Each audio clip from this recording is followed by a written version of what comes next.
धन्यवाद सुमित जी। लॉकडाउन यानी कि ब्रेकडाउन, जिसके चलते देश की अर्थव्यवस्था का आज पूर्ण रूप से ब्रेकडाउन हो चुका है। लगभग 3 से 4 घंटे के अंदर बिना पूर्व सूचना के आपने देश की जनता पर लॉकडाउन थोप दिया। आपने इतना सा भी नहीं सोचा कि इससे देश की अर्थव्यवस्था व देश की जनता पर क्या असर पड़ेगा।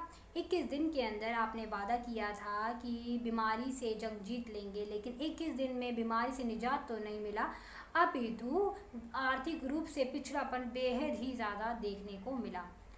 एक जो गरीब वर्ग का मजदूर होता है वो डेली वेजेस पर काम करता है, यानी कि दिहाड़ी पर काम करता है। उसकी दिहाड़ी मिलना, क्योंकि वो काम पर नहीं जा रहा, उसकी दिहाड़ी मिलना बंद, सब कुछ बंद, तो वो आर्थिक रूप से बेहद ही ज़्यादा कमज़ोर हो चला और उसके डर का साया, एक डर का खौफ पैदा हो गया। तो ऐसे में उसने अपने परिवार को देखते हुए अपने गांव पलायन करने की सोची और भूखे प्यासे सड़कों पर अपने परिवार के साथ निकल पड़ा। और आपने बदले में क्या दिया? डंडे। अगर मैं जीडीपी की बात करूं तो पिछले 45 वर्षों में शायद ही इतनी बुरी तरीके से जीडीपी की मार देखने को मिली है, वो आज तक नहीं मिली।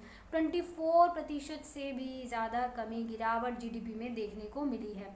अगर मैं छोटे कारोबारियों की बात करूं और मध्यम वर्गीय कारोबारियों की, तो उसमें भी बहुत ज़्यादा नुकसान देखने को मिला है। छोटे और मध्यम वर्गीय कारोबारियों का बिजनेस बिल्कुल ठप हो चुका है। पहले डिमोनेटाइजेशन हो, फिर गलत तरीके से जीएसटी लाना हो, फिर अब तीसरा अनवांटेड तरीके से ब्रेक डाउन लगा देना, ये उनके कारोबार को ख़त्म करने का कारण रहे।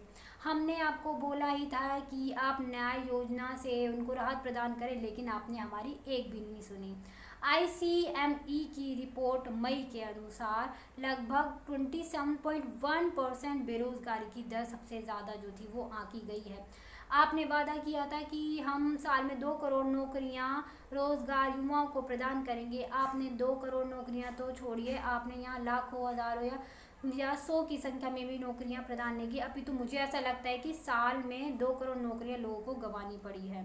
12 करोड़ नौकरियां खत्म हो चुकी है। लगभग देश की 15 करोड़ आबादी, आधी से ज़्यादा आबादी आज बेरोजगारी का सामना कर रही है। 15,000 करोड़, 15,500 करोड़ लगभग रो हमारे ऊपर कर्जा आ गया है। तो आप देखिए आज स्थिति क्या होती जा रही है। जनता को रोज़गार चाहिए, युवाओं को रोज़गार चाहिए, बेरोज़गारी बेहद ही गंदे तरीके से बढ़ती जा रही है। सुरसा की आंत की बाती बढ़ती जा रही है, जो थमने का नाम नहीं ले रही है। तो ऐसे में आपने जो गलत तरीके से गलत नीतियां अपना कर लॉकडाउन लगाया था, ब्रेक डाउन लगाया था, और वो बेहद ही सरासर गलत था, अनुचित था। तो हम आपसे यही सवाल करते हैं, जनता आपसे, युवा यही आपसे सवाल करता है कि हमारा रोज़गार कहाँ है, हमारी नौकरियाँ कहाँ हैं, हमें नौकरी से वंचित क्यों किया जा रहा है, देश की आर्थिक स्थिति बेहद ही खराब होती चली है, इस पर कदम क्यों नहीं उठाया जा रहा है, इसका जवाब हमें चाहिए। और जनता ने आपको वहाँ पर बिठाया है तो वहाँ से उठा भी सकती है। तो आपका ये कहना और मीडिया का ये कहना कि सब अच्छा है, कुछ भी चंगा नहीं है, कुछ भी अच्छा नहीं है, हालत बेहद ही गंभीर है। और अगर इस पर हमने ध्यान नहीं दिया तो आने वाले टाइम में बहुत ही बुरा दौर देखने को मिल सकता है। धन्यवाद।